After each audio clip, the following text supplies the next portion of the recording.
সকলো মানুহৰ আইডেন্টিটিটো দলৰ লগত থাকে। দল মাইনাছ কৰি কাৰো আইডেন্টিটি নাথাকে। আজি মোৰো কোনো দলক বাদ দি আইডেন্টিটি নাই। দল যেতিয়া মোৰ পিছফালে থাকিব তেতিয়া সেইটোৱে মোৰ আইডেন্টিটি। আমি কেতিয়াবা ভাবি লওঁ যে মোৰো কিবা এটা আইডেন্টিটি আছে বুলি, যে মোৰ নিজৰো আইডেন্টিটি আছে। এইটো আচলতে ভুল ধাৰণা। আজি দলে আমাক এই জেগাত ৰাখিছে কাৰণে এনেকৈ ৰাইজ আহিছে, আমাৰ লগত কথা পাতিছে। দল এৰি যেতিয়া মানুহ যাব তাৰ পিছফালে আৰু মানুহ দেখা নাপাব। এদিন দুদিন মানুহে আৰু বিভিন্ন কথা কৈ থাকিব, কিন্তু দেখাই পাব যে আজিৰ পৰা এসপ্তাহ 10 দিন যোৱাৰ পিছত দেখিব যে 5 দিন পিছত আৰু তাৰ পিছফালে মানুহ নাথাকে। গতিকে দল বাদ দিলে, দলক বাদ দি কাৰো এটা আইডেন্টিটি নাথাকে। খুব কম মানুহ আছে যে নিজক দলক বাদ দি আইডেন্টিটি কৰিব পাৰে। আৰু সঞ্জয় ৰয় আমাৰ দলৰ এজন ভাল কৰ্মী আছিল, ভালকৈ কাম কৰিছিল, ভৱিষ্যতো আছিল। এনেকুৱা নহয় কম বয়সীয়া ল'ৰা, ভৱিষ্যতো আছিল, কিন্তু হয়তো নিজৰ এই কম বয়সৰ অনভিজ্ঞতাৰ কাৰণে হয়তো বুজি পোৱা নাই।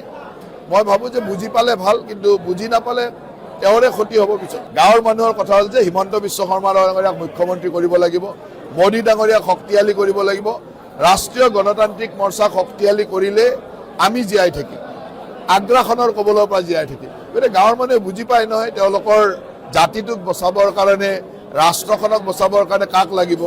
ইয়াত মানুহ কোনো মানে আমাৰ কাৰণে ব্যক্তি কোনো ব্যৱস্থা নহয় যে ব্যক্তিজনেই মূল, ব্যক্তি নহয়। আমাৰ কাৰণে আদৰ্শ, আমাৰ কাৰণে দল। গতিকে দল আদৰ্শ যিটো থাকিব ৰাইজ তাৰ লগতে থাকিব। টাউন বুলি নহয়, ক'তোৱে প্ৰভাৱ নেপেলায়। এই কথাবিলাকে ক'তো প্ৰভাৱ নেপেলায় এইকাৰণে যে অসম গণ পৰিষদ দলৰ কাৰ্যকৰ্তা হিচাপে ভূপেন ৰয় ডাঙৰীয়াই 40 বছৰ কাম কৰি আহিছে। সেই মানুহখিনিৰ লগত তেওঁৰ ব্যক্তিগত সম্পৰ্ক আছে। ভাৰতীয় জনতা পাৰ্টি হ'ল এটা সুশৃংখলিত দল। দলৰ নিৰ্দেশনা ভাৰতীয় জনতা পাৰ্টিৰ কোনো লোকে নমনাকৈ নাথাকে। গতিকে দুইটা দলক সমন্বয় কৰিবৰ কাৰণে ভূপেন ৰয় ডাঙৰীয়াৰ দৰে ভাল কেণ্ডিডেটে নাই। আটাইতকৈ ভাল সম্পৰ্ক কৰিব পাৰিব ভূপেন ৰয় ডাঙৰীয়াই। আমি যেতিয়া নিৰ্বাচনলৈকে যাওঁ তেতিয়া ক্ষোভ নাথাকে। ক্ষোভ থাকে যেতিয়া আমি নিৰ্বাচন বাদ দি বাকী সময়ত। নিৰ্বাচন বাদ দিলে বাকী সময়ততো আমাৰ ক্ষোভ অসন্তুষ্টি লৈ আমি সমাধান কৰি থাকোঁ। আৰু এতিয়া যেতিয়া নিৰ্বাচনত যাওঁ তেতিয়া আমাৰ লক্ষ্য এটাই যে নিৰ্বাচন জিকিব লাগে। ইয়াত ক্ষোভ অসন্তুষ্টি কাৰো নাই। সকলো মানুহৰ আইডেন্টিটিটো দলৰ লগত থাকে। দল মাইনাছ কৰি কাৰো আইডেন্টিটি নাথাকে। আজি মোৰো কোনো দলক বাদ দি আইডেন্টিটি নাই।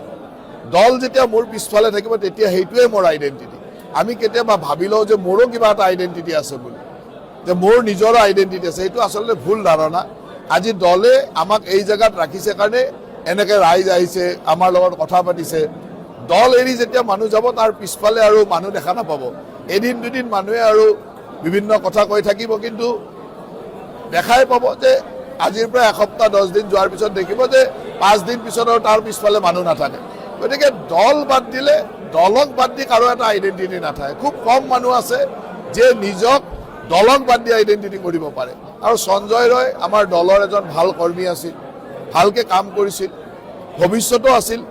এনেকুৱা নহয় কম বয়সীয়া ল'ৰা, ভৱিষ্যতো আছিল, কিন্তু হয়তো নিজৰ এই কম বয়সৰ অনভিজ্ঞতাৰ কাৰণে হয়তো বুজি পোৱা নাই।